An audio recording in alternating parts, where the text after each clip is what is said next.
Hello viewers, আজকে আমি তোমাদের জন্য একটা নিরামিষ লাউয়ের তরকারি নিয়ে এসেছি, যেটা মূলো দিয়ে করা হয়েছে। শীতকাল পড়েছে, এখন বাজারে নতুন মূলো উঠছে। আর এই মূলো যারা ভালো খাও তারা মূলো যে কোনো তরকারিতে দিলে জানো খুব ভালো গন্ধ হয় এবং টেস্ট হয়। তা আজকে সেই মূলো, ঝিঙে, লাউ দিয়ে আর অল্প একটু আলু দিয়েছি, এই দিয়ে তরকারিটা করা হয়েছে। এবং শীতকালে যেহেতু ধনে পাতা সব কিছুতেই আমরা দিই, ধনে পাতা দিয়ে নামানোর জন্যে এই তরকারিটা, এই মূলো, ধনে পাতা, ঝিঙে যাই দেওয়া হয়েছে সেটার জন্য তরকারিটার টেস্টটা দারুণ হয়েছে। এটা রুটি পরোটা দিয়েও ভালো লাগে, গরম ভাতের সাথে তো এটা খেতে ভালোই লাগে। তাহলে চলো এটা কিভাবে তৈরি করেছি তোমাদের দেখায়। এবং এটা খুব অল্প মশলায়, সেরকম বেশি কিছু মশলা লাগে না, খুব পাতলা তরকারি বা ঝোল, খুব ভালো খেতে হয়। তার জন্য আমি লাউ নিয়ে নিয়েছি। লাউ কেটে তার 1/4 ভাগটাকে আমি পাতলা পাতলা সরু করে এরকম কেটে রেখেছি। আমি মূলো নিয়েছি, দুটো মূলোকে আমি এরকম লম্বা লম্বা সরু করে কেটে রেখেছি। ঝিঙেও লম্বা করে কেটে রেখেছি। আলু একটা ছোট মাঝারি সাইজের নিয়ে আমি ডুমো করে কেটে রেখেছি। কিছুটা ধনে পাতা রেখেছি, কুচো করে রেখেছি। আর কালো জিরে নিয়েছি, আর দুটো কাঁচা লঙ্কা নিয়েছি। প্রথমেই কড়াই বসিয়ে দিয়ে 1 চামচ সর্ষের তেল দেব। এই 1 চামচ তেলেই কিন্তু রান্নাটা হবে, কারণ লাউয়ের তরকারিতে বেশি তেল দিতে হয় না। দিয়ে আমি কালো জিরেটা দিলাম। কালো জিরেটা একটু ভাজা হলে তার মধ্যে আলুগুলো আগে দিয়ে দিলাম। আলুগুলো একটু নাড়াচাড়া করে ভাজা ভাজা করে নেব। একটু সামান্য রং আলুর গায়ে ধরলে তার মধ্যে আমি মূলোগুলো দিয়ে দিলাম। মূলোগুলো দিয়েও একটুখানি ভেজে নিচ্ছি। আলু আর মূলোটাই কিন্তু সেদ্ধ হতে সময় লাগায়, তাই এগুলো একটু ভাজা করে নেবে তেলের মধ্যে। একটু মূলোটা ভাজা করে নিয়ে তার মধ্যে আমি ঝিঙেটা দিয়ে দিলাম। ঝিঙেটাও মিশিয়ে নিচ্ছি তেলের সঙ্গে। ভালো করে ঝিঙেটা মিশে গেলে, যখন সুন্দরভাবে মিশে যাবে, তখন লাউটা যেটা কেটে রেখেছি সেটা এর মধ্যে দিয়ে দেবো।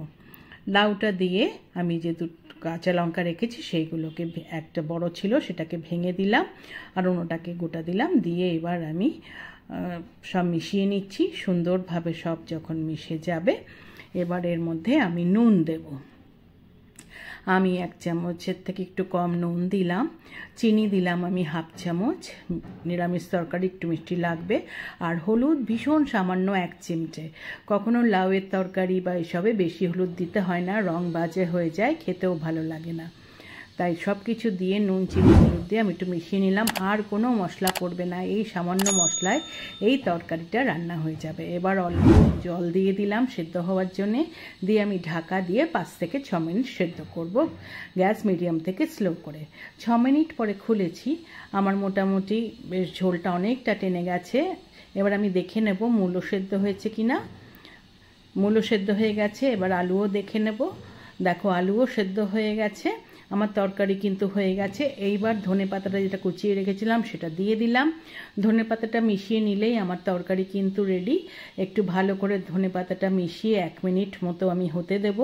1 মিনিট মতো আমি সব মিশিয়ে নিয়ে রান্না করে এবার গ্যাস বন্ধ করে দিয়ে স্ট্যান্ডিং টাইমে 5 মিনিট রেখে দেবো, যাতে ধনে পাতার গন্ধটা সব তরকারিতে চলে যায়।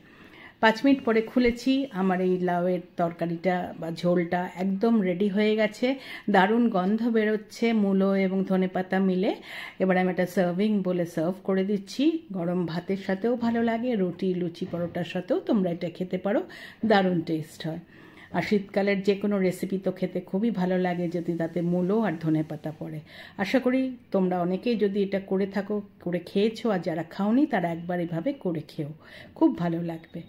আর আমার রান্নাটা যদি তোমাদের ভালো লেগে থাকে, একটা লাইক করো, কমেন্ট করো, শেয়ার করো। যারা এখনও আমার চ্যানেলটা সাবস্ক্রাইব করোনি, প্লিজ সাবস্ক্রাইব করে দিও। পাশে থাকা বেল আইকনটা প্রেস করবে, তাহলে আমার তৈরি সমস্ত রান্নার নোটিফিকেশন তোমাদের কাছে পৌঁছে যাবে। আবার নতুন রান্না নিয়ে আসবো। আজকে তাহলে চলি, টাটা।